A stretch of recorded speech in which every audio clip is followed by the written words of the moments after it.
Hello and welcome to all of you. Myself, Dr. Ashish Maheshwari, and I'm going to discuss regarding biomedical waste management. This is the core part, not just a hepatitis update program, even in all the areas in our day-to-day working. So, we should know about the biomedical waste. So, what is biomedical waste program and what we should know about this? That biomedical waste, what is biomedical waste? What are the rules of that biomedical waste? And what are the amendment since 2016? What are the categories of the biomedical waste as per the latest amendment? And how waste to be disposed of? And biomedical waste management rules for COVID-19. Further, we will also discuss some of the disposal methods or treatment method of biomedical waste management. We cannot cover each and every method of treatment and disposal of biomedical waste management, which is a long book, which as per the WHO Blue Book. So I will give you the reference of that. Even you can see the references of this. And further, if you want more detail regarding disposal part, majority of the part we are going to discuss. But for even the person who are quite interested to go beyond deep and deep, they can also go to the WHO Blue Book 2014. That is the second edition of that. So we will start with the some few definitions of that. That hospital, what is hospital waste? It is the waste that is generated as a result of diagnosis, treatment, immunization, and research of the human beings or animal. So what is biomedical waste? According to the Biomedical Waste Management and Handling Rule 1998, before 1998 there was no comprehensive biomedical waste management program in our country. After 1998 we start एक हमारे proper rules बने और उस according हम उसको start किए. उससे पहले कोई भी ऐसा कोई प्रोग्राम नहीं था और ऐसे ही किसी भी तरीके से उसमें कैटेगरी थे. So biomedical waste means any waste produced during the diagnosis, treatment, immunization, or of human or animal research activities pertaining thereto, or in production or testing of the biological. So biomedical waste management follows the cradle to grave approach. That is, from the generation of the biomedical waste to last up to the disposal. It includes everything from creation to final disposal, which is characterization of that biomedical waste, segregation of biomedical waste, quantification, how much quantity, kitni quantity hai, storage, where to store this biomedical waste, and transportation in between the biomedical waste का कैसे transportation होना है, and final treatment and disposal of that biomedical waste. So this is a cradle to grave approach. So infectious waste क्या है? What is which contains pathogen in the sufficient concentration or quantity that could cause the disease. So it is hazardous culture of the stock of the infectious agent like laboratories waste anywhere which can be infectious to us and we can be affected with that. So what is the fact of biomedical waste? Previously हम लोग जानते हैं like previously hospitals and healthcare settings are known for the treatment of the sick persons, but on the flip side of this, that we were unaware about the adverse effect of the garbages and filth generated by the hospitals and on its effect on the human body and environment. So now the well established fact is that hospital waste is the potential health hazard to the healthcare workers, publics, flora, fauna of the area. So what are the sources of biomedical waste? Previously we used to think that the hospitals are the only sources of biomedical waste. It's not true. Even the nursing homes, clinics, medical laboratories, blood banks, morgues, medical research training centers, biotechnology institutions or production units, animal houses, even the home, if the healthcare facility has been provided to the patient at the home, and the dressing material injection which have been collected, that can be the part of biomedical waste. So waste current situation in India. Even today, I've gone through the Google, and in last year in 2021 के data में, it's like 484 tons per day biomedical waste generate हो रहा है. But in the last year only, I got that data, like around 600 ton per day हमारा biomedical waste generate हो रहा है from the 1,68,860 health care facilities से. And unfortunately मैं example इसी का ही दूंगा because I get the data of this.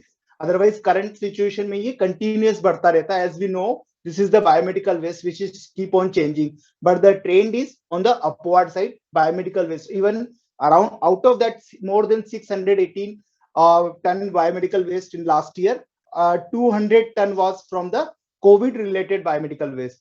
And out of this, and 2018 वाला जो क्राइटेरिया है, डेटा है मेरे पास, so out of this 484 ton, 447 ton was the only treated and 37 tons was left untreated.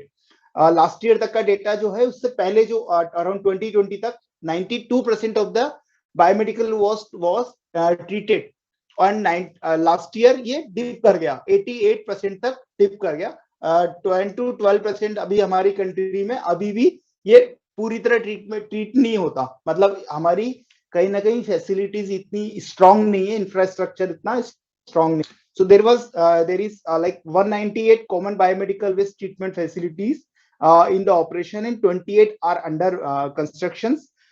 So healthcare facilities using common biomedical waste facilities are 1,31,837, and approximately 21,870 healthcare facilities have their facilities at the on-site.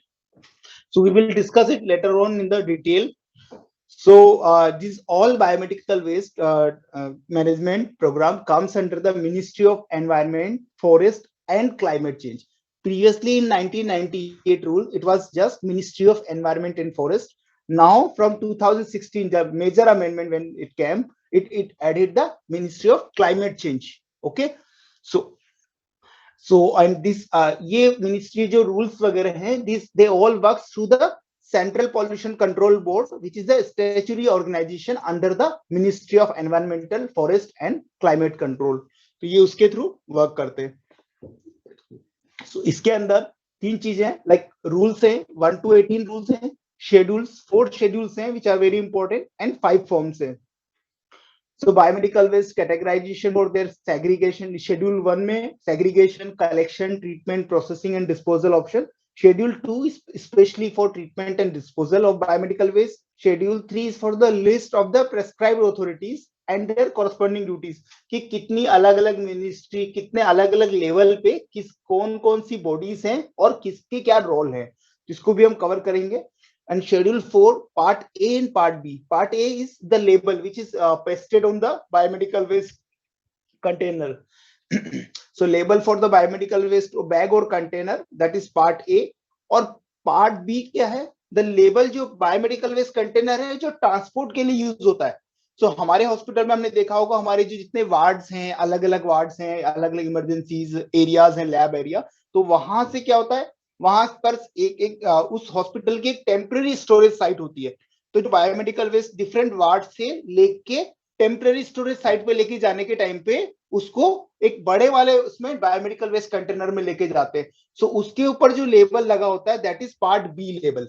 उसके अंदर additional चीजें होती है जो मैं आपको भी discuss करूंगा, that is like additional details of that biomedical waste which we are carrying out there.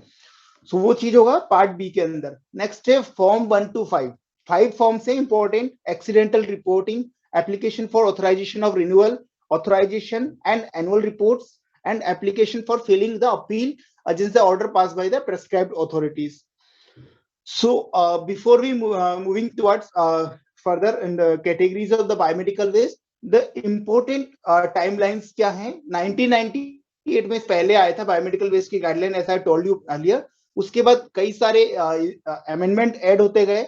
जो मेजर अमेंडमेंट आया दैट वाज इन 2011, और उसके बाद फाइनल मेजर अमेंडमेंट आया that which we are currently adopted and we are using that amendment is 2016. उसके बाद भी continuously 2018 में अमेंडमेंट आया है, 2019 में अमेंडमेंट आया है, और ये ऐसे कंटिन्यूअसली हर साल एक या दो अमेंडमेंट इसमें ऐड होते रहते हैं, जिससे कि और इनका जो बेसिस होता है, बेसिकली द बेसिस क्या है, तो वो बेसिस है कि हम पहले जो था जितना बायोमेडिकल वेस्ट उसको डिस्पोजल की तरह सोचते थे. अभी बायोमेडिकल वेस्ट को भी डिस्पोजल करना है, पर उसको कितना इफेक्टिवली रीयूज कर सकते हैं, रिसाइकल कर सकते हैं, और सबसे इंपॉर्टेंट उस बायोमेडिकल वेस्ट से एनवायरमेंटली हैजार्ड जनरेट नहीं हो, एनवायरमेंटली कितने सेफ हम कैसे how we can improve our practices that will be safer for the environment and public. So उसी ऑर्डर में these things keep on changing, और फ्यूचर में भी अगर जैसे नई नई पॉलिसीज बनेंगी सो वो एज पर ये चेंज होती जाएगी. सो इन 1998 अच्छा, one more thing I should tell you, two things. One is occupier, one is operator. So occupier is what? We are all healthcare workers. We are working here in the hospital or any of the settings, laboratory setting, whatever. So we are occupier. We occupying the healthcare facility, and we are generator of the biomedical waste. But the centers, as I've told you previously, common biomedical waste treatment facilities 198 हमारे India में, और वो extra बढ़ती जा रही है. तो ये जो common biomedical waste treatment facility क्या है, जैसे सपोज दिल्ली रीजन है, इस दिल्ली रीजन में अगर हमने एक सेंटर डाल दिया जो बायोमेडिकल वेस्ट को ट्रीटमेंट और डिस्पोज करेगा, उसके अराउंड 75 किलोमीटर की रेंज में दूसरा कोई प्लांट नहीं मिलेगा. अदरवाइज अगर हर हॉस्पिटल वाइज प्लांट डाल दे तो ऐसे बहुत सारे प्लांट और बायोमेडिकल वेस्ट को एक इफेक्टिवली जो रिसोर्सेस है हम उसको बेटर यूटिलाइज नहीं कर सकते. So that is called as operator. So मैं बार बार इसमें दो टर्म्स यूज करूंगा, one is occupier, one is operator. Operator कौन है? दैट इज बायोमेडिकल वेस्ट को जो फाइनल डिस्पोजल और ट्रीटमेंट करेगा, और occupier, we are the occupier. So occupiers with, so 1998 में क्या रूल आया था? Occupier with more than 1000 beds required to obtain the authorisation. So that rule जो 1998 में आया था, that was only the hospital with more than 1000 beds, वो उन्हीं के ऊपर अप्लाई होता था. 2016 से जो रूल है, ये हर एक इंस्टीट्यूशन whosoever, और जो मैंने आपको पहले लिस्ट किया था sources, it applies on everything, चाहे वो छोटा से छोटे हॉस्पिटल की फैसिलिटी हो या बड़ा से बड़ा हो, everyone are enrolled in this. Operators duties are not listed. जो मैंने अभी बताया कि जो common biomedical waste treatment facilities या ऑपरेटर हैं, इनकी ड्यूटीज के बारे में बात नहीं होती थी कि वहां पर कैसे ट्रीटमेंट और डिस्पोजल होगा. अब ये पूरा ड्यूटीज आर लिस्टेड है. पहले बायोमेडिकल वेस्ट कैटेगरीज जो हम पढ़ते थे, there were 10 categories were there. अभी ओनली 4 कैटेगरीज हैं, और कैसे उनका ट्रीटमेंट, डिस्पोजल और सेग्रीगेशन करना है, उसी बेसिस पे ये कैटेगरीज हैं.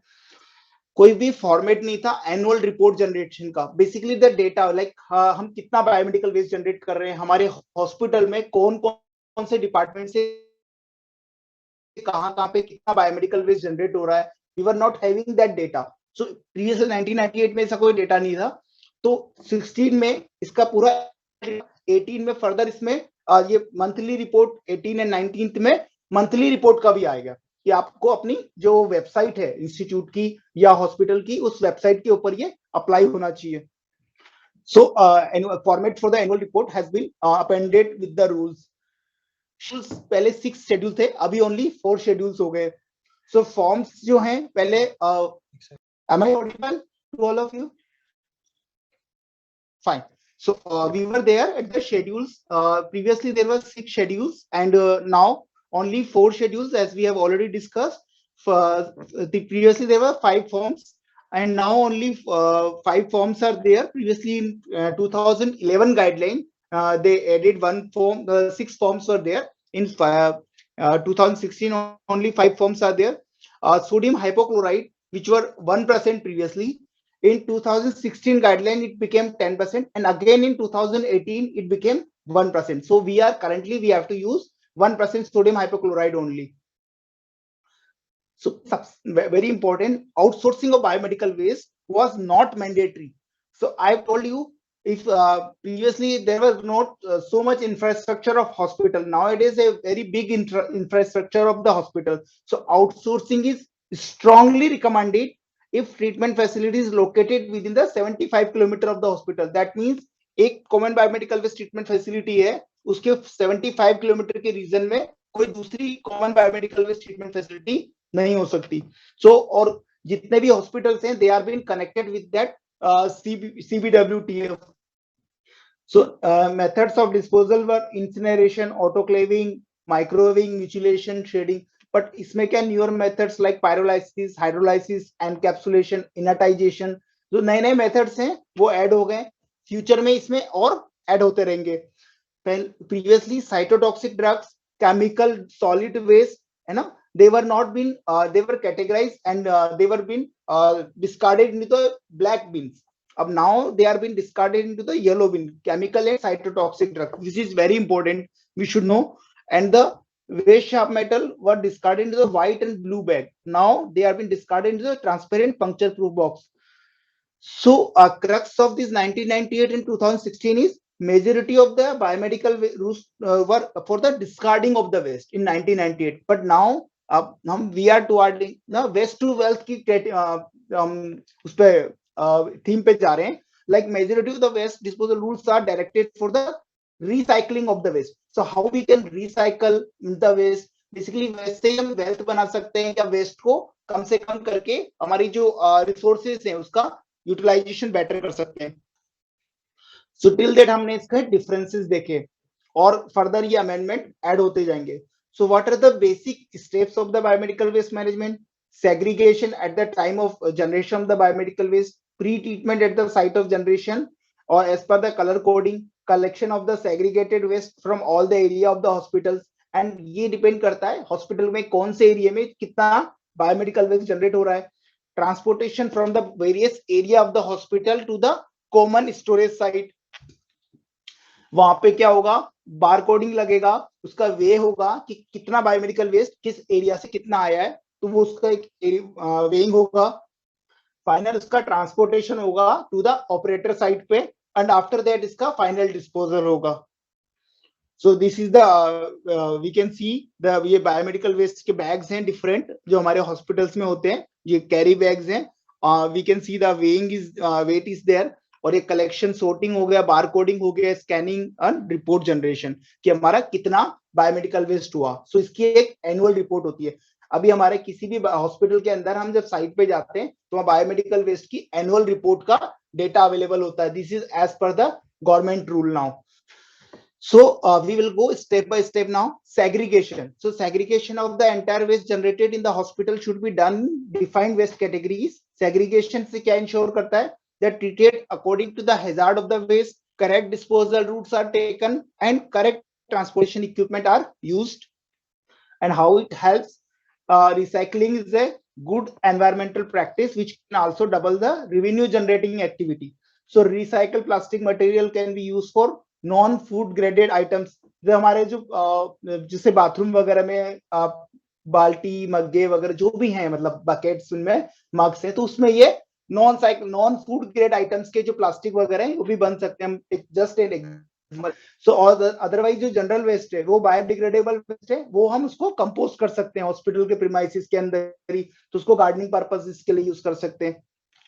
सो और बेसिकली हम अगर इसको सेपरेट करते हैं, सेपरेट करने का सबसे बड़ा बेनिफिट क्या है कि हॉस्पिटल का अराउंड 80 to 85% वेस्ट जो होता है दैट इज नॉन हैजार्डस या जनरल वेस्ट होता है. जो अगर हम उसको सेपरेट कर देंगे तो हमारे को ओनली 10 to 15% जो 15% का जो पार्ट है उसी को ही हमारे को ट्रीटमेंट कराना होगा बायोमेडिकल वेस्ट के लिए. बाकी सारे उसको पार्ट को हम गार्डनिंग पर्पसेस के लिए, कंपोस्टिंग का जो जनरल वेस्ट है वो म्युनिसिपल वेस्ट या जनरल वेस्ट की तरीके से हम अलग से सेपरेटली ट्रीट कर सकते हैं.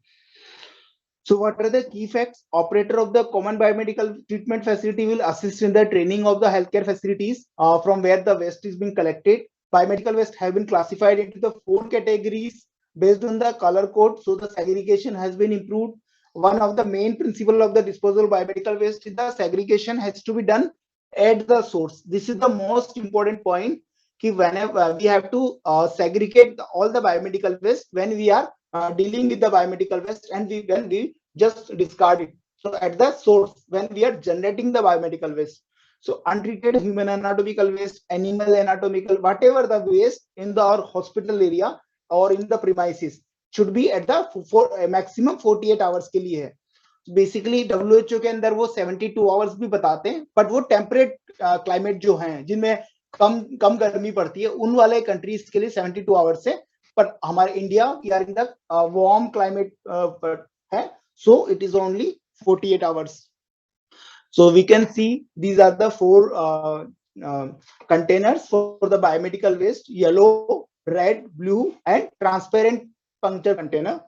So we'll go one by one how we have to discard our biomedical waste. In the yellow category waste, human anatomical waste, animal anatomical waste. If I say simply, whatever things which we can incinerate or we can burn, the combustion we can do the things, or we can bury of that things, that will come under the yellow category. So whatever pathological waste which is generated from the human anatomical waste, animal anatomical waste, soiled waste, जैसे कि cotton है, cotton वो blood के साथ tinge हो गया, body fluid के साथ टिंज हो गया ना, कोई भी जो बॉडी बॉडी फ्लूइड है उनके साथ मिक्स हो गया, कंटामिनेटेड बॉडी फ्लूइड्स के साथ. Expired and discarded medicine and chemical, as I told you, from the 2016 category they have been added into the yellow category.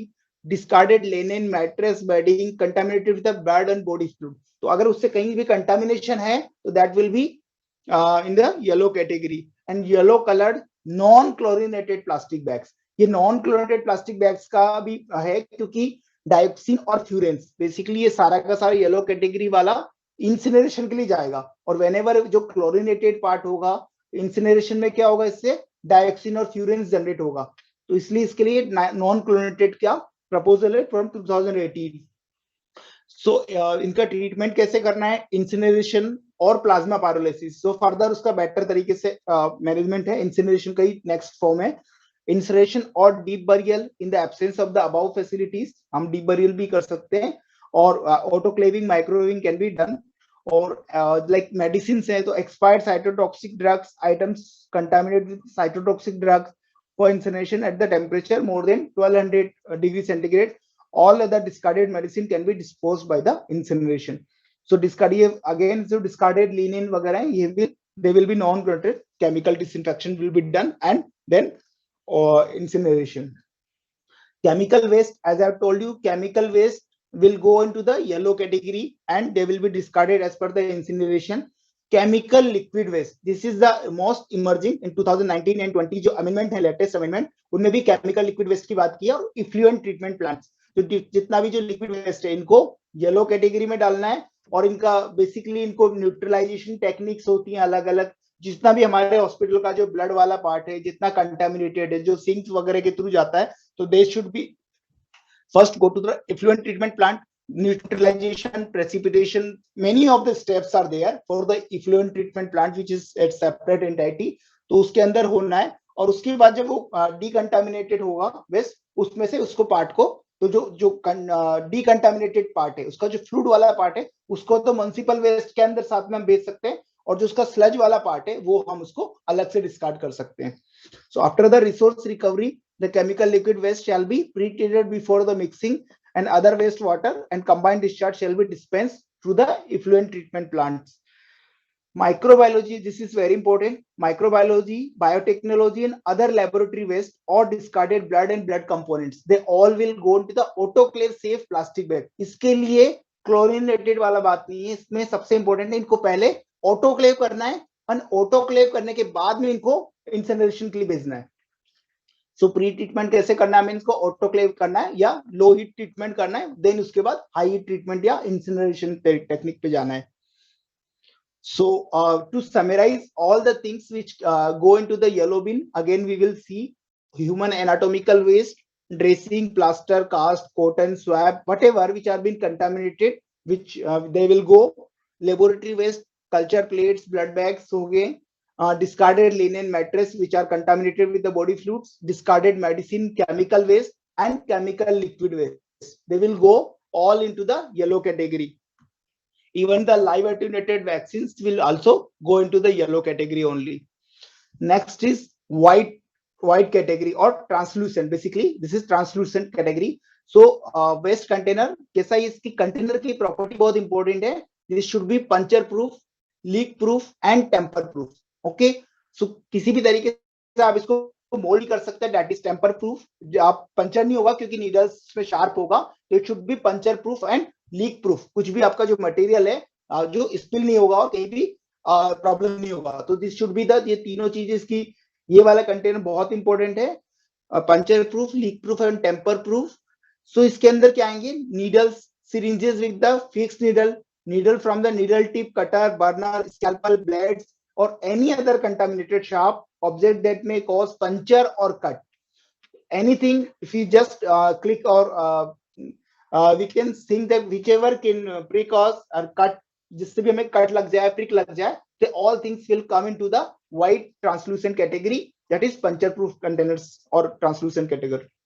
So इनका क्या कैसे ट्रीटमेंट करना है, they will be autoclaving or dry heat sterilization can be done and followed by the shedding or mutilation at the operator site पे.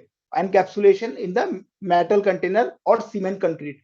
So whether we या तो इनका फिर बाद में फ्रॉम द डीकंटामिनेशन के बाद भी देयर इज ए चांसेस कि ये इनर्ट नहीं हो, इनर्ट मतलब लाइक नॉन इन्फेक्शियस हो सकता है, नहीं हो पाए, तो इसका आप क्या कर सकते हो, एनकैप्सुलेटेड जो सीमेंट पिट्स होते हैं उसके अंदर सीमेंट या लाइम वगैरह डाल के उसको एनकैप्सुलेटेड पिट्स के अंदर डाल सकते हैं।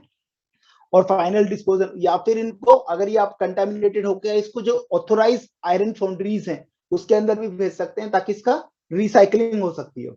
और सो इसके अंदर क्या क्या चीजें आएंगी, any contaminated sharp object that may cause the puncture और cut, needles, syringes, scalpels, surgical blades, है ना, तो all these things will come. So next category है blue category. So in blue category क्या है, two most important thing, glassware and metallic body implants. So हमने हमारे hospital में देखा होगा जो एक व्हाइट कार्डबोर्ड है उसके ऊपर जो ब्लू मार्किंग का विद बायोमेडिकल वेस्ट का साइन वाला, तो इस तरीके से भी होता है। और दूसरा ब्लू बकेट, जो हमारे लैब साइड में अगर जैसे आपने देखा होगा जो पैथोलॉजी लैब्स हैं, माइक्रोबायोलॉजी लैब्स हैं या ब्लड बैंक वगैरह में, वो ट्यूब्स वगैरह को डालने के लिए, ग्लास ट्यूब वगैरह स्लाइड डालने के लिए वो बकेट भी रखते हैं। तो यहाँ पर या तो ये वाला इस तरीके का हो सकता है या वो बकेट भी हो सकती है। तो anything can be use as per the requirement. So cardboard boxes with the blue coloured marking और ब्लू बकेट, इसमें दोनों चीजें हो सकती है। तो बेसिकली कार्डबोर्ड का ये कि हम अगर इसको रीयूज करना है या फिर इसको डिकंटामिनेट करके हमें रीयूज करना है हॉस्पिटल में, तो वो भी हम इसको यूटिलाइज कर सकते हैं। और अगर रीयूज नहीं करना है तो डिस्पोजल साइट के ऊपर हम भेज सकते हैं। एक one more thing we should know, any of the biomedical waste container should be filled only 3/4 of its capacity, 3/4 of its capacity, that is 75% से ज्यादा फिल नहीं होना चाहिए। अदरवाइज फिल होने से क्या होगा, वो ऊपर वो स्पिलेज के चांसेस होंगे या फिर जो person who is handling they can be at the risk. So disinfection करना है इसका, soaking with the wash glass waste after the cleaning and detergent and sodium hypochloride से ट्रीटमेंट कर सकते हैं। अगर वो जैसे ग्लास लाइट ट्यूब्स वगैरह हैं, अगर वो मेटेलिक सरफेस है ना, अगर मेटेलिक सरफेस है तो उसको आप डिकंटामिनेट कर सकते हो, जो सोडियम क्लोराइड या डिफरेंट टाइप के केमिकल्स है तो वो यूज करके आप उसको डिकंटामिनेट कर सकते हो। और थ्रू द और ऑटोक्लेविंग हो गया, माइक्रोवेविंग हो गया, इनसे भी आप उसको ऑटोक्लेव कर सकते हो for recycling purpose. So what in the blue marking beans में क्या आएंगे, ब्रोकन डिस्कार्डेड ग्लास वायल्स, एम्पूल्स हो गए, है ना, और हमारी जो ग्लास स्लाइड्स हो गई, ट्यूब्स हो गई, ग्लास ट्यूब्स, ये this all will come.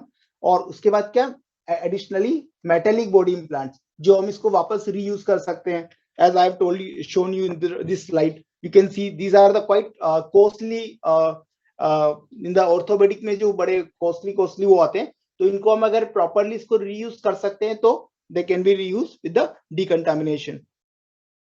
So next है रेड कैटेगरी। रेड कैटेगरी में क्या है, कंटामिनेटेड वेस्ट। इसमें रेड में सबसे इंपॉर्टेंट है, हमें अगर दो चीजें हम याद करें, that is plastic and rubber. Red category में whatever things which can be shredded, और plastic and rubber things which can be shredded और म्यूचुलेटेड, सो वो सब चीजें इसके अंदर आएंगी। What will come, waste generated from the disposable items such as tubings हो गए, बोतल हो गई, intravenous tubes, sets, catheter, urine bag, syringes. इसमें सिरिंजेस में विदाउट निडल है, अगर वो निडल जो है सिरिंज से अगर हम हटा नहीं सकते या कट नहीं कर सकते, तो वो सिरिंज पूरी निडल के साथ वो जाएगी ट्रांसलूसेंट वाले कंटेनर में। अगर आप सिरिंज को डिटेच कर सकते हो, निडल को डिटेच कर सकते हो, तो ये सिरिंज जाएगी रेड के अंदर as a plastic part. So in the fix needle syringe and vacutainers and their needle cuts, without their vacutainer or needle cut, and gloves, जो gloves वगैरह, they all will go into this and we can see this. So red colored non chlorinated plastic bags के अंदर इनको हम collect करेंगे और इनको collect करते टाइम भी प्रीट्रीट कर सकते हैं सोडियम हाइपोक्लोराइड और व्हाटएवर उसमें देख सकते हैं। सो ऑटोक्लेविंग और microwaving, hydroclaving followed by the shredding and mutilation के लिए भेजेंगे, and combination of the installation shading treated waste to be sent to the registered or authorized recycler. As I have told you in the iron, जो translucent वाले container के लिए बोला था मैंने व्हाइट में, कि जो आयरन फाउंड्रीज में जैसे हमने भेजा था ऑथोराइज आयरन फाउंड्रीज में, वैसे इसके जो प्लास्टिक बिट्स के अंदर कन्वर्ट कर लेंगे और उसके फिर फर्दर प्लास्टिक इक्विपमेंट्स वो बना सकते हैं। So so plastic waste should not be sent for the landfill sites. इसमें सबसे इंपॉर्टेंट है ये इसको लैंड में बरी नहीं करना है प्लास्टिक को, क्योंकि इसका ओवर द टाइम ये ऑटोमेटिक खत्म नहीं होता, तो इसको हमें लैंड में बरी नहीं करना है, इसको हमें वापस रिसाइकलिंग के लिए भेजना है। सो इस कैटेगरी के अंदर क्या क्या आएंगे? रिसाइकलेबल कंटामिनेटेड वेस्ट, ट्यूबिंग, बोतल, intravenous tubes, catheter, urine bag, syringes, vacutainer and gloves. इसमें सबसे इंपॉर्टेंट है ब्लड बैग्स भी प्लास्टिक का बना होता है, पॉलीवाइनिल क्लोराइड होता है उसके अंदर और वो प्लास्टिक का बना होता है, लेकिन ब्लड बैग हो गया, माइक्रोबायोलॉजी की कल्चर प्लेट्स हैं माइक्रोबायोलॉजी की कल्चर प्लेट्स हैं, ये कहाँ जाएंगी? येलो के अंदर ये येलो में जाएगी, वो रेड कैटेगरी में नहीं आएगी। क्यों? क्योंकि उसके साथ वो ब्लड के साथ कंटामिनेटेड है और इसका पहले इसका ऑटोक्लेव होना है और उसको फिर इंसिनरेट करना है। तो इसमें से ये एक्सेप्शन है, आपको ये ध्यान होना चाहिए कि that will go into the yellow category, चाहे वो कल्चर प्लेट्स हैं या फिर जो ब्लड बैंक के जो ब्लड बैग्स ट्यूबिंग्स हैं, they will go into yellow category. So till that मैंने बताया कि दीज आर द कैटेगरीज। अब इन कैटेगरीज के बाद क्या होगा? हॉस्पिटल के अंदर ये जितना भी जो वेस्ट जनरेट होगा, दे will B temporarily collected in the hospital का एक रिस्ट्रिक्टेड एरिया होगा जहां पे सारा वेस्ट वहां जाएगा, और वहां पर जहां पे इसके बेसिकली रिस्ट्रिक्टेड एरिया होगा टेम्परेरी स्टोरेज के लिए, और within 48 hours it should be send to the final disposal authorities, जो ऑपरेटर साइड से वहां पर हमें भेजना है। सो टिल दैट हमने अभी जितना भी पढ़ा that was the part of schedule 1। और शेड्यूल 2 में क्या आएगा? जो ऑपरेटर फैसिलिटी पे कैसे उसका डिस्पोजल होगा, ट्रीटमेंट और डिस्पोजल होगा, they all will come into the schedule 2, that is standard for treatment and disposal of biomedical waste.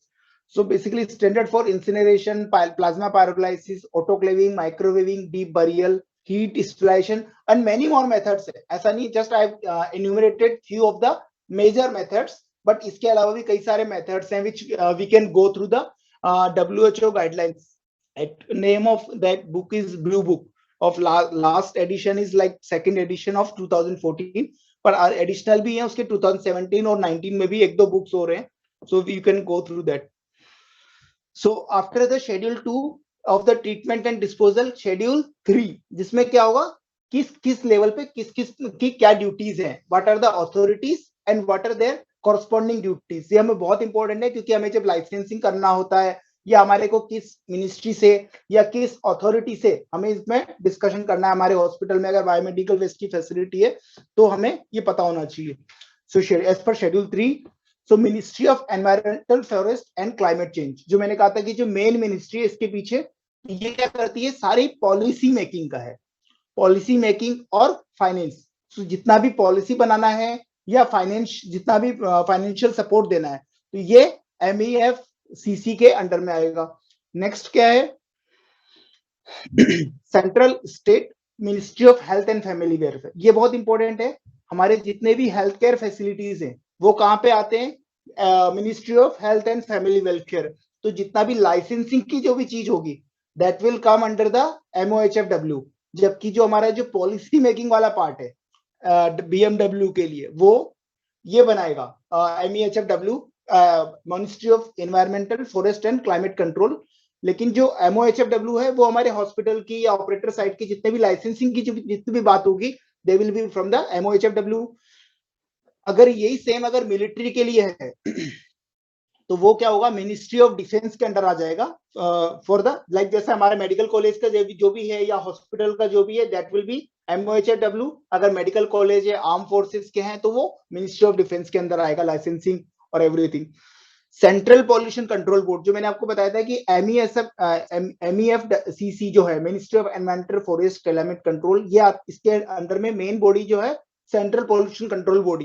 तो ये सेंट्रल पॉल्यूशन कंट्रोल बोर्ड क्या करेगा? सारी गाइडलाइंस बनेगी। So whatever guidelines we are reading, so ये क्या करेगा? एज पर द WHO के रेफरेंस से हमारी कंट्री के जो इनपुट्स हैं, है ना, कैसे हमारा क्या कितना स्टोर जो डेटा है, जो फाइनल डेटा जो जनरेटेड डेटा है, उसके बेसिस पे जो गाइडलाइंस बनेगी वो होगी central pollution control board. So state government administration का क्या रोल होगा? Ensure the implementation of the rule. So जितने रूल्स हैं, जो MEFCC ने जो रूल्स जनरेट किए हैं, जो सेंट्रल पॉल्यूशन गवर्नमेंट ने गाइडलाइन जनरेट की है वो इंप्लीमेंट करने का काम किस पे, सारी स्टेट बॉडीज, जो स्टेट एडमिनिस्ट्रेशन है, जो स्टेट लेवल पे होना है, स्टेट पॉल्यूशन कंट्रोल बोर्ड। अब जैसे मैंने बोला central pollution control board guideline बनाएगा, तो उसको गाइडलाइन बनाने के लिए डेटा कहां से जनरेट होगा, तो वो डेटा होगा स्टेट लेवल पे। स्टेट लेवल पे जो स्टेट पॉल्यूशन कंट्रोल बोर्ड है वो डेटा जनरेट करेगा कि हाँ भाई आपके हॉस्पिटल से रिपोर्ट आ गई, यहाँ से हॉस्पिटल से एनुअल रिपोर्ट आ गई, वो सारी एनुअल रिपोर्ट को गैदर करेगा, उसको गैदर करके सेंट्रल पॉल्यूशन कंट्रोल बोर्ड को देगा। वो as per that data further हमारी गाइडलाइंस जनरेट होगी। नेक्स्ट क्या है, लोकल बॉडीज, ग्राम पंचायत, म्युनिसिपल। सो बेसिकली इनका क्या काम है, तो आपको जो ऑपरेटर साइट है, कहां पर आपका जो वेस्ट को डिस्पोजल करना है, तो उसमें आइडेंटिफाई करना और लैंड को प्रोवाइड करना। तो ये चीज आएगा लोकल बॉडीज, ग्राम पंचायत और जो म्युनिसिपलिटीज है, ये इसके अंदर है। सो हमारे को ये इंपॉर्टेंट स्टैक्स होल्डर है जो हमें हर एक का पता होना चाहिए कि कौन कौन सी अथॉरिटी है और किसका क्या रोल है। So next is schedule 4। Schedule 4 में मैंने बताया था इसके दो पार्ट है, part A and part B. Part A जो हमारे, हम जिस बायोमेडिकल वेस्ट कंटेनर में हम जो गिराते हैं जितना भी बायोमेडिकल वेस्ट, वो आता है पार्ट ए के अंदर, जो उसमें दो सिंबल्स लगे होते हैं, या तो बायो हैजार्ड सिंबल या cytotoxic hazard symbol, as you can see. And उसमें एक चीज इंपॉर्टेंट होती है, जो सिंबल होते हैं दे शुड बी नॉन वॉशेबल होने चाहिए और प्रोमिनेंटली विजिबल होने चाहिए उस एरिया में। पार्ट बी के अंदर क्या होगा, सेम टू सेम सिंबल होगा। मैंने इसमें यहाँ पे तो ब्लैंक स्लाइड रखा है, बट इसमें सेम, इसमें भी सिंबल होगा बायोमेडिकल वेस्ट का, और साथ में वो जो बायोमेडिकल वेस्ट है ये ट्रांसपोर्टेशन वाले के लिए है, तो जो भी बायोमेडिकल वेस्ट है उसकी इंफॉर्मेशन की category number, quantity, sender's name, address, phone number, contact person, किस डेट को ये कलेक्ट हुआ, कहां से कलेक्ट हुआ है ना, रिसीवर का क्या नाम है, सारा इंफॉर्मेशन, ये सारी इंफॉर्मेशन उसके ऊपर होती है। नेक्स्ट टाइम जब आपके हॉस्पिटल में अगर आप कहीं वर्क कर रहे हो, उस टाइम पे अगर आप कोई ट्रांसपोर्ट का आपके सामने लेने आता है, तो आप उसमें ये चीज चेक कर सकते हैं कि वहां पर जो लेबल है वो थोड़ा लेबल हमारा जो बायोमेडिकल वेस्ट का लेबल है उससे कैसे डिफरेंट है। सो यहाँ हमने बात करी लाइक शेड्यूल्स, 4 शेड्यूल हो गए। Next is forms which is very important. कौन कौन से फॉर्म्स है बायोमेडिकल वेस्ट के as per 2016, as I told you, accident reporting, कि हमारे अंदर कोई सा भी एक्सीडेंट लाइक स्पिल हो गया या किसी के प्रिक लग गया, तो ये जितना भी एक्सीडेंट्स है, एडवर्स इवेंट है, how they can be reported, तो इसका एक्सीडेंट रिपोर्टिंग का परफॉर्मा है which we can download it from the central pollution control board की साइड से। एप्लीकेशन फॉर द ऑथराइजेशन और renewal of the authorization of health care facility, form 2 is for the application है health care facility के लिए, form 3 क्या है, operator facility के लिए, है ना, फॉर्म 3। और फॉर्म 4 है एनुअल रिपोर्ट, कि एनुअल रिपोर्ट को हमें किस फॉर्मेट में, हमें एनुअल रिपोर्ट कंप्लीट करके स्टेट जो बॉडीज हैं, सेंट्रल स्टेट कंट्रोल बॉडीज को हमें भेजना है। और फॉर्म 5 क्या है, एप्लीकेशन फॉर फाइनल अपीलिंग, अगर हमारे वजह से कोई एक्शन होता है तो उसके लिए फॉर्म 5 है। There is no need to cram up, basically we can go through this whenever we require. Everything is available in the central pollution control board, but we should know what waste will go in what bin, the major crux of this, and we will go further. So annual report 2016 accident report के जो ये format है, ये common format है which we can see on the central pollution control board site.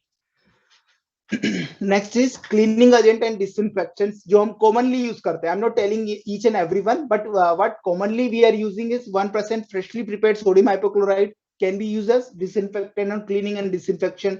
Solution should be prepared fresh and leaving the solution for the at least 10 minutes होना चाहिए। और अगर जो मेटेलिक सरफेसेस है जहां पर ये सोडियम हाइपोक्लोराइड नहीं लगा सकते, वहां पर अल्कोहल या isopropyl alcohol 70% ethyl alcohol can be used.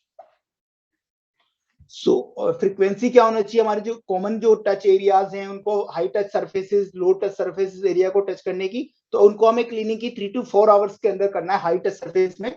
और अगर जो लो टच सरफेस एरिया है, जैसे कि कोई वॉल है या फिर जो ऐसी जगह जहां पे हम बार बार हाथ नहीं लगाते हैं, तो वो at least once a day that should be cleaned.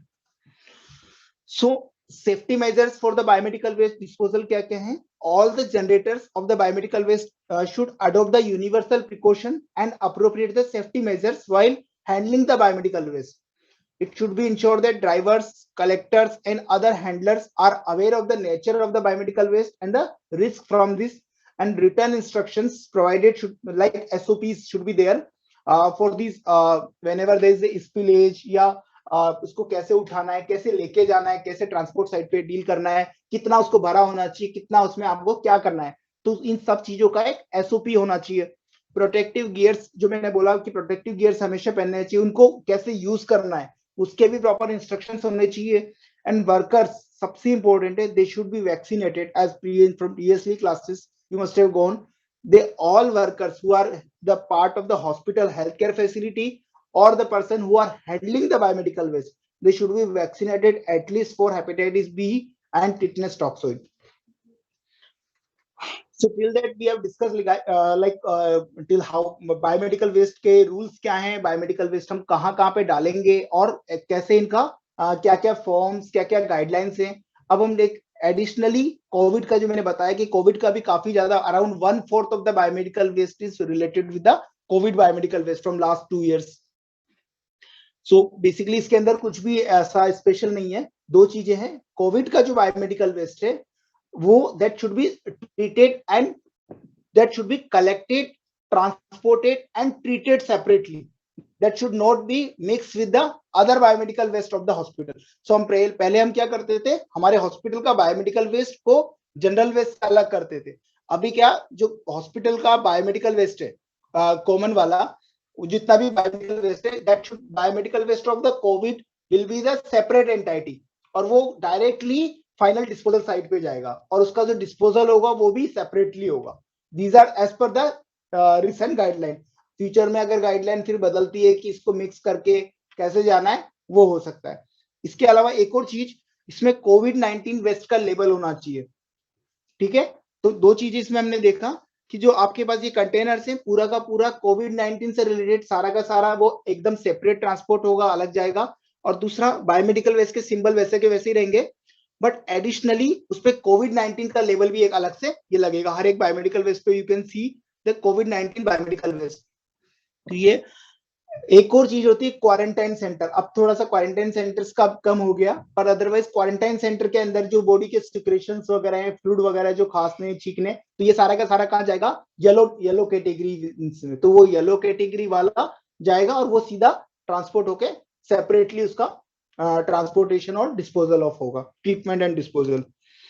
So I think Covid के लिए हमारे को बहुत अलग से कुछ याद करने की जरूरत नहीं है, इसका सिर्फ सेपरेट होता है सारा का सारा, और इस पे एडिशनल एक लेबल होगा कोविड-19 का।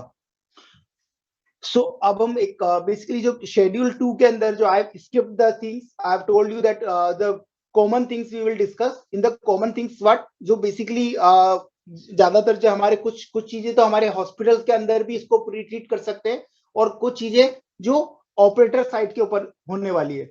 सो as per the schedule 2, disposal and treatment ये कैसे होगा, तो वो वाला चीज हम अब डिस्कस करेंगे। सो व्हाट इज ऑटोक्लेव या मोइस्ट हीट स्टिलाइजेशन। बेसिकली जो कैटेगरी 1 में हमने देखा था हीट इनएक्टिवेशन, तो हीट में भी दो तरीके से होता है एज पर WHO। तो होता है लो हीट, अगर 200 डिग्री सेंटीग्रेड का टेम्परेचर से अगर हम कम की बात करें, सो व्हेनेवर किसी भी इक्विपमेंट में हम अगर 200 डिग्री सेंटीग्रेड से नीचे लेंगे वो लो हीट है, और 200 से ऊपर है, कितना भी हो सकता है, वो 1000 से उससे ऊपर, तो वो हाई हीट है। तो वो 200 डिग्री सेंटीग्रेड से नीचे जैसे हमारा ऑटोक्लेव है ना, स्टीम स्टरलाइजेशन, तो ये चीजें स्टीम से रिलेटेड होगी। जबकि 200 से ऊपर हमारा इंसिनरेशन, हॉट एयर ओवन हो गया, तो और कंबशन वगैरह ये सब चीजें, प्लाज्मा पायरोलाइसिस, वो 200 डिग्री के ऊपर आएगा। सो ये लो हीट कैटेगरी में आएगा। ऑटोक्लेव, इसमें क्या है autoclave, so autoclave is the machine that uses steam under pressure to kill the harmful bacteria, viruses, fungi, spores and items that are placed inside the wall. So basically with the pressure and moisture, जो जितना भी micro organism है उनकी wall से उसको break कर देगा और किल कर देगा। तो इसके अंदर डिफरेंट टेम्परेचर है, जैसे जैसे आप टेम्परेचर बढ़ाते जाओगे, इसका प्रेशर और टेम्परेचर बढ़ाओगे, इसका जो टाइमिंग है जो ट्रीटमेंट का वो कम होता जाएगा। और इसको इस तरीके के कोई भी इक्विपमेंट, ये मे बी है सिलेंड्रिकल, वर्टिकल भी हो सकता है, हॉरिजॉन्टल भी हो सकते हैं। और इसमें क्या होता है, इसकी हमेशा इनका वैलिडेशन बहुत इंपॉर्टेंट होता है कि आपको once in the 3 month that should be validated, कि आपके अंदर जो आपने कंटेंट डाला है वो एक जैसे बायोलॉजिकल इंडिकेटर डाल दिया, उससे हमें पता चलेगा कि क्या हमने जो बायोलॉजिकल कंटेंट अलग से जो लाइक हमने जो ब्लड बैग्स डाले हैं या पैथोलॉजिकल कोई भी वेस्ट उनको आप ऑटोक्लेव कर रहे हैं, तो वो ऑटोक्लेव प्रॉपरली हुआ है या नहीं हुआ है, तो उसके लिए हम इसको बायोलॉजिकल इंडिकेटर यूज करेंगे टू वैलिडेट दैट इक्विपमेंट। ठीक है, सो दैट इज ऑटोक्लेव जियोबैसिलस स्टीरियोथर्मोफिलस की स्पोर्स होते हैं, अराउंड 10⁶ स्पोर्स पर स्ट्रिप्स के अंदर होते हैं फॉर स्टेरिलाइजेशन। अगर वो स्पोर को आपने इसमें किया, प्री ट्रीटमेंट के बाद में कल्चर आपने वापस इसका कल्चर के लिए भेजेंगे, और वो कल्चर पे अगर वो नेगेटिव आता है, दैट मीन्स यो स्पोर्स जो है वो ग्रो नहीं कर पाए। तो ये जो इसके अंदर जो मेथड हुआ है वो एब्सोल्युटली क्लियर, मतलब सारे बैक्टीरियाज और वायरसेस माइक्रो ऑर्गेनिज्म को किल किया है। नेक्स्ट है ड्राई हीट स्टेरिलाइजेशन। अगेन इसमें टेम्परेचर जो मैंने आपको बताया था कि हाई हीट के अंदर में कैटेगराइज होता है। So basically so at least around 2.5 hours का इसका कॉन्टेक्ट पीरियड होता है। तो जैसे हमारे जो ग्लास स्लाइड्स होती हैं, ट्यूब्स होती हैं, आप पैथो माइक्रो या लैब्स वगैरह में देखेंगे, ब्लड बैंक्स में देखेंगे, तो वो क्या होता है, जो ट्यूब्स है, ग्लास ट्यूब है, उसको रीयूज करना है। तो पहले उसको प्लास्टिक के जो ब्लू बिन है उसके अंदर डाल दिया, केमिकल ट्रीट करा, फिर उसको सोप एंड वाटर से क्लीन किया। सोप एंड वाटर से क्लीन करने के बाद भी वो ट्यूब्स है, तो हम रीयूज करना है। तो हम उसमें कैसे करेंगे, हॉट एयर ओवन के अंदर। हॉट एयर ओवन के अंदर हमने देखा अराउंड 500 के आसपास का टेम्परेचर जाएगा फॉर अराउंड 2.5 आवर्स के लिए मिनिमम कॉन्टेक्ट टाइम, और उसके बाद भी उसको 1 से 1.5 घंटे और छोड़ देते हैं ताकि वो ठंडा होता है। सो वैलिडेशन टेस्ट फॉर इसको, फिर इनको भी हमें सेम जैसे वैलिडेट किया था माइक्रोवेव, उसको भी हमें वैलिडेट करना है। तो 10⁶ स्पोर्स होंगे, चाहे वो जियोबैसिलस स्टीरियोथर्मोफिलस के हो या बैसिलस एट्रोफियस के स्पोर्स हो सकते हैं, फ्रॉम एवरी 3 मंथ। नेक्स्ट है इंसिनरेशन। इंसिनरेशन और कंबशन, ये कहाँ होगा, basically combustion chamber. As per the WHO guideline combustion chamber भी कैसे होंगे, 2 स्टेजेस या 2 चेम्बर वाले होंगे। ऐसा नहीं कि एक चेम्बर हो गया, सिंगल चेम्बर वाला, और जो डब्ल्यूएचओ उसको नहीं करता ऑथोराइज, वो 2 चेम्बर वाला करता है। जिस पहला चेम्बर उसका अंदर टेम्परेचर कम होगा, दूसरा वाला टेम्परेचर उसके अंदर ज्यादा टेम्परेचर होगा। So destruction of the waste material by burning in the incinerator combustion chamber, it is high treatment dry oxidation process that reduces the organic and combustible waste to organic incombustible matter and result in the very significant reduction of the waste volume and weight. And process is usually selected to treat the waste that cannot be recycled, reused or disposed of in the landfill site. So I have told you, वो चीज like human anatomical waste है, animal anatomical waste है, इनको क्या करना है, री incinerate करना है, क्योंकि इनको वापस कोई रीयूज नहीं बनता। तो जो येलो कैटेगरी के जा रहे सारी जो वेस्ट है, they will go for the incineration. और कंबशन एफिशिएंसी कितनी है, 99%। जो इसका जो मटेरियल होता है 99% से उसका कम होके वो एश बन जाती है फाइनल, जो कि डिकंटामिनेटेड एश बनेगी, और उसको क्या कर सकते हैं आप, उस एश को आप सिक्योरली लैंडफिल कर सकते हैं। जो फाइनल बनेगी उस एश को आपको सिक्योरली लैंडफिल करना है, क्योंकि उसके अंदर भी स्टिल जो केमिकल ट्रीटमेंट है, हैजार्डस ट्रीटमेंट, वो जो हैजार्डस मटेरियल होंगे, डायऑक्सिन, फ्यूरिन्स और मेनी ऑफ द, सो वो आपको सेपरेटली उसको लैंडफिल साइट में उसको बरी करना है। और टेम्परेचर शुड बी मिनिमम 800, और वेरी करता है, like it can be more than that, around 1000 भी हो सकता है। और इसमें एक स्टैक लगा होता है कि जितना ऊपर लंबा स्टैक होगा, एटलीस्ट 30 मीटर का स्टैक होना चाहिए। तो जो जितने भी गैसेस जो निकलेंगी, जो लोकल एनवायरमेंट है, लाइक हमने अगर दिल्ली में अगर एक common biomedical waste treatment facility लगाई, तो उसके आसपास का एनवायरमेंट जहां पर वो लगी हुई है, वो कहीं भी अफेक्ट नहीं हो। तो इसलिए इसकी स्टैक की हाइट कम से कम मिनिमम 30 मीटर्स होनी चाहिए फ्रॉम द ग्राउंड। अब इसके सेंट्रल पॉल्यूशन बोर्ड के अकॉर्डिंग इसके इमिशन के स्टैंडर्ड भी होते हैं। मैं सारे में नहीं जाऊंगा, लेकिन सबसे इंपॉर्टेंट है इसमें जो हमारे एनवायरमेंट में हम लोगों को अफेक्ट करती है, या जो पॉपुलेशन उसको अफेक्ट कर सकती है, that is dioxin and furans. इसका 0.1 नैनोग्राम से कम होना चाहिए। ये सबसे इंपॉर्टेंट है, because this is the most important hazard for our health.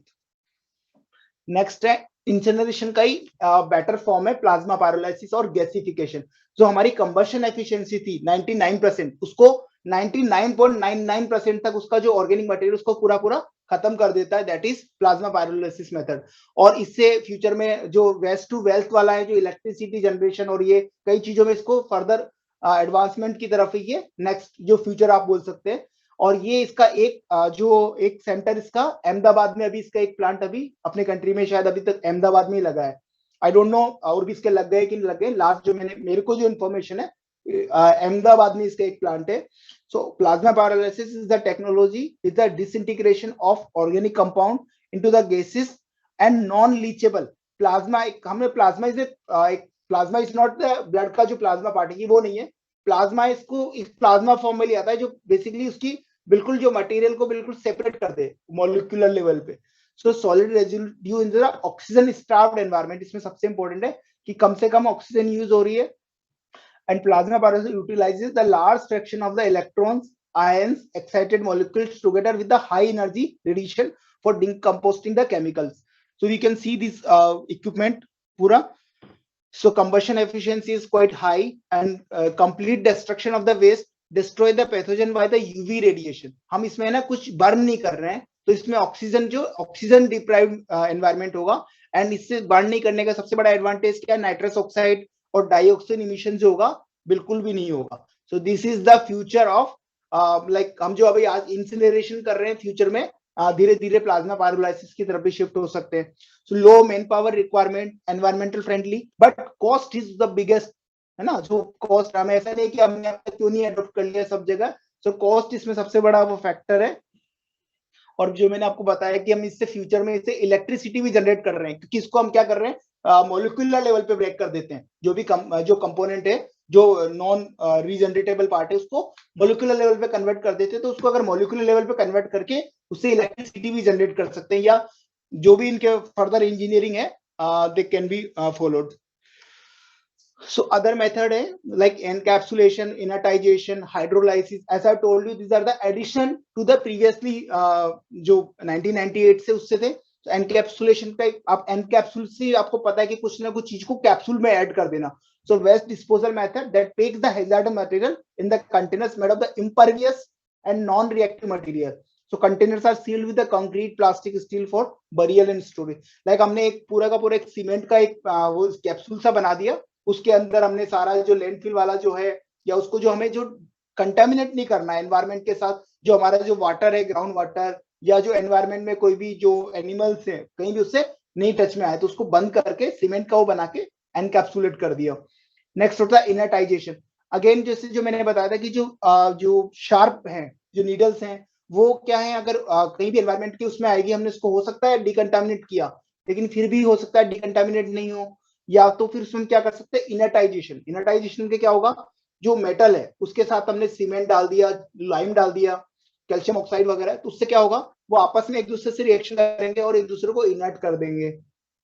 तो mixing of the pharmaceutical waste with the cement lime container before burying to minimize the risk of toxic substance migrate into the surface groundwater. As I told you कि इसमें से कुछ भी Leach नहीं होगा, कुछ भी कंटामिनेट, तो हमारा जो बॉडी जो ग्राउंड वाटर है या ग्राउंड जो हमारी है वो कहीं भी खराब नहीं होगा। एल्कलाइन हाइड्रोलाइसिस, जो हमने पढ़ते हैं सेपोनिफिकेशन, जो एनिमल के जो कार्केसेस से वो अलग हो जाएंगे, तो एक मेथड वो भी है जो बहुत हाई पीएच में या लो पीएच में जो वो होता है, that is it breaks down the complex biological material. तो ये भी एल्कलाइन हाइड्रोलाइसिस भी द नेक्स्ट टेक्नोलॉजी है।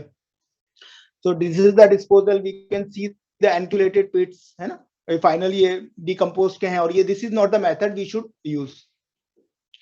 सो we are not going to take each and every like polling we are not doing, so which statement is some of the questions which previously we have used in the polling. I think polling nahi na. So I will ask the questions, and so we will go with the answer simultaneously. Which statement is false per the biomedical rules 2016? So basically I have told you the 4 schedules are there. So question options are: schedule 1 includes the standard for treatment and disposal of biomedical waste. Schedule 4 part A includes the label of biomedical waste bag container. Schedule 3 includes the list of prescribed authorities and corresponding duties. Schedule 4 part B includes the label for transporting bag container. So आप देख सकते हैं clear cut A का answer है।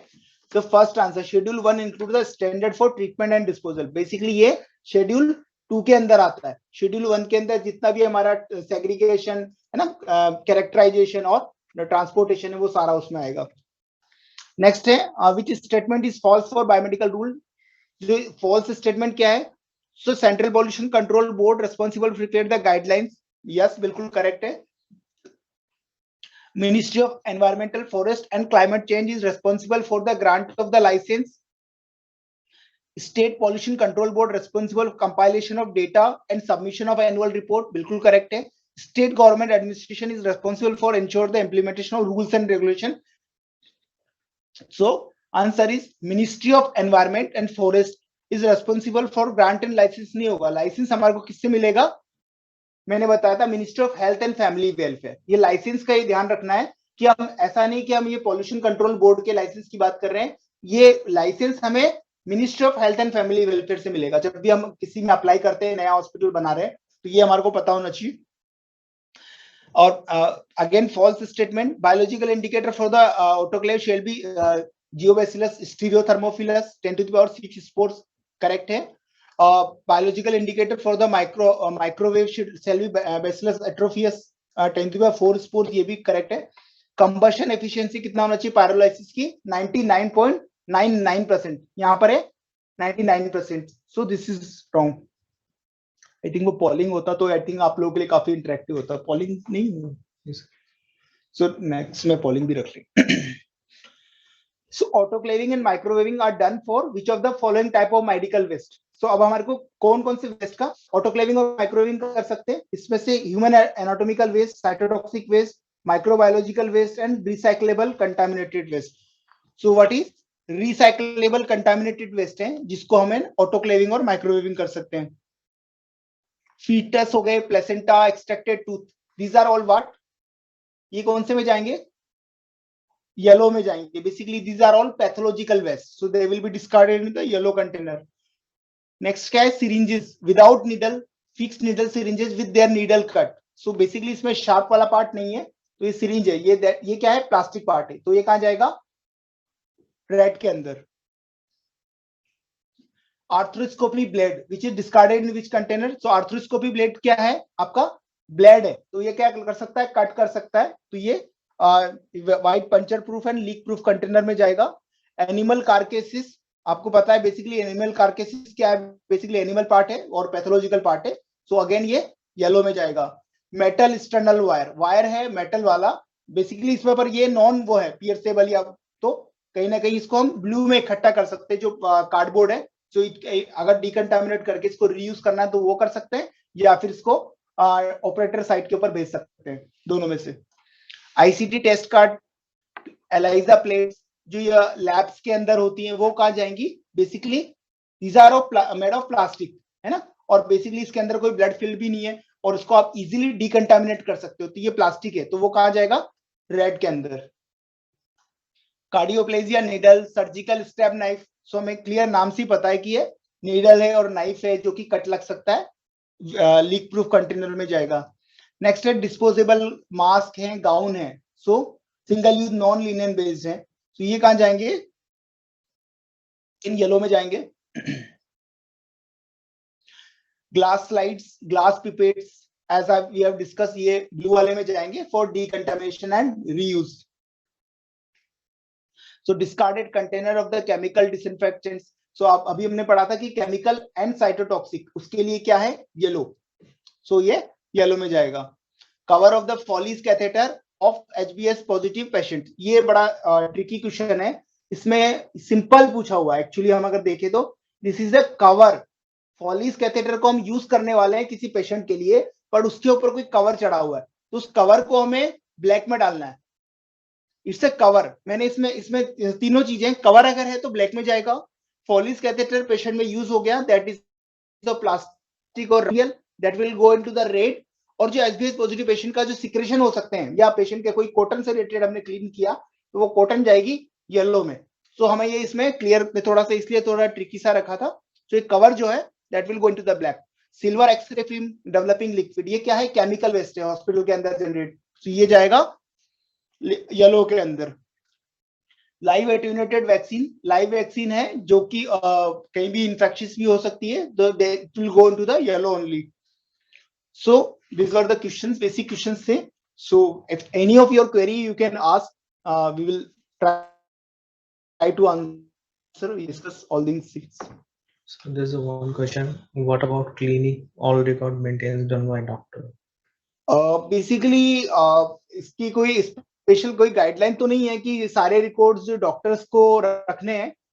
हाँ, हमारे पास कहीं ना कहीं ऐसा होना चाहिए कि जो हमारे को मंथली रिपोर्ट जो हम मैंने पहले क्या था, एनुअल रिपोर्ट का था, अभी हमें मंथली रिपोर्ट भी अपलोड करनी है साइट्स के अंदर। तो अब आप चाहें तो आप उसको अपलोड कर सकते हैं, या फिर अपने हॉस्पिटल में जो नर्सिंग स्टाफ है, जो नर्सिंग इंचार्ज उसको हॉस्पिटल इन्फेक्शन बेस्ड का, तो किसी को भी रख सकते हैं। तो आप ये responsibility, this is based on you, that you can take this responsibility with you only, or you can give this responsibility to the person under. Any of question?